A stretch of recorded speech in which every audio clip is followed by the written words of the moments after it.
I will not say Krishna only. I will only say Devki Putra Krishna, as found in the Chandogya Upanishad. In our ancient scriptures, Puranic इतिहासा जिसको हम बोलते हैं, उसमें देवकी पुत्र कृष्ण का छंदोग्य उपनिषद में मेंशन मिलता है. And apart from that, we also come across a Krishna in Rig Veda. Now, from a religious sacredness perspective, if we really look at things, Krishna, Bhagwan Krishna, while delivering Srimad Bhagavad Gita, goes on to say to Arjun that both of us have come into this mortal world many a times. While you don't remember, I remember. So he clearly refers to the cycle of birth and rebirth. And if that is the case, then what becomes important here to understand is he clearly is giving a hint in Bhagavad Gita about his presence in Rig Vedic times as well as in the Dwapar Yuga.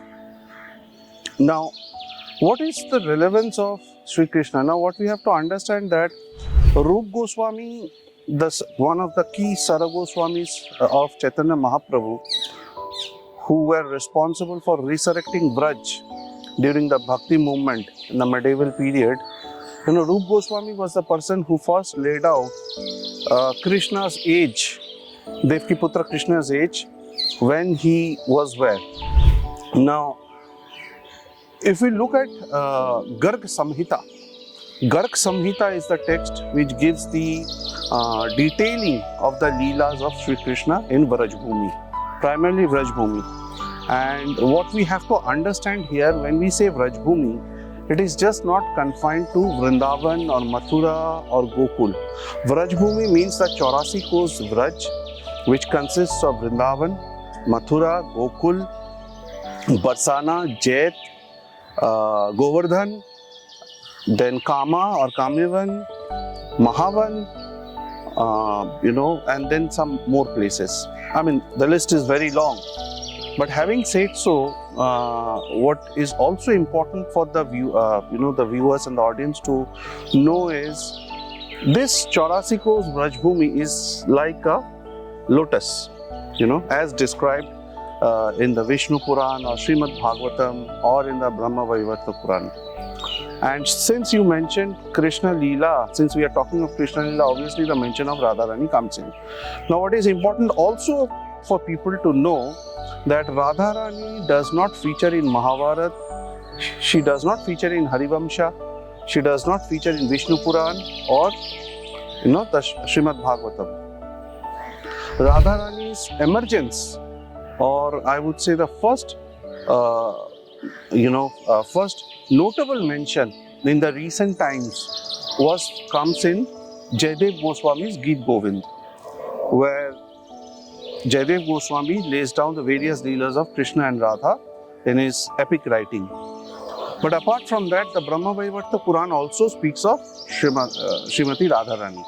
So this is one very important point. And then the Radha Tattva.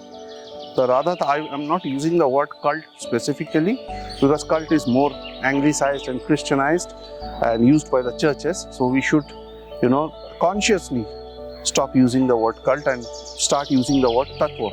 So the Radha Tattva, typically if you see, gains emergence during Bhakti movement through the exhalation by none other than Sri Chaitanya Mahaprabhu and his 6 Goswamis. So we will touch upon that later, that how he resurrects Vrindavan and how Vrindavan or Vraj Bhumi is resurrected over a period of time through the ages. He was in Gokul till the age of 3.5 years. Then Nand Baba took a decision to relocate to Nandgaon. So then till 11, so from 3.5 years to till 11, he is in Nandgaon. So from Nandgaon, he goes to Mathura at the age of 11 when Kang's mama summons him. So he stays in Nandgaon. Radha Rani, who is born in Rawal, a village called Rawal, that is her birthplace, which people don't know. People feel, or people are made aware that Barsana is her birthplace, which is not the case. Rawal village or Rawal गांव जो है, वो राधा रानी का जन्म स्थान है. And she moves on and comes to the hillock where the temple today is, where her kitchen and home was, in Barsana. So one moves from Barsana, one moves from Nandgaon. They meet in Vrindavan. Vrindavan, today's Vrindavan is nothing. It's only confined to the Sevakunj Vrindavan and the Nidhivan Vrindavan, where we actually find remnants of the previous era's Vrindavan. Now, these people used to come here, do some of the Leelas, because their Leelas have been spread across the Vraj Bhumi. It is across the Vraj Bhumi, in Govardhan, in Radha Kund, in Sham Kund, in Jet, in Kamevan, Kama, which is in Rajasthan right now. So and to that extent, let me just alert you that today's Vraj Bhumi spreads across 3 states, political 3 states. Of course, Uttar Pradesh, second comes Haryana, and third is Rajasthan. As if we have to go by the scriptural description of the limits of Vraj Bhumi, as described in the Varaha Puran, Vishnu Puran, Brahmanda Puran, or even Harivamsha, that it extends up to Sona Road in Gurgaon, which people don't know, right? And then what is also important for people to know is this extent of Vraj Bhumi has attracted not only the religious sects, but it was very rich culturally throughout the ages and has seen resurrection in terms of trade and commerce, in terms of development, in terms of temple architecture, also through the ages. Albeit nothing has survived because of the Islamic invasions primarily. So that is, in short, in a nutshell, what Krishna Leela, the political demography of the limits, geographical limits of Vrindavan is, the Vraj Bhumi is concerned. And just to last but not the least, Vraj is for its natural heritage. Vraj is for its natural heritage. From a cultural heritage perspective, if we see, it's just not about the temple architecture, the manuscripts, or the numerous coins, or the dance forms, art forms, whatever is there.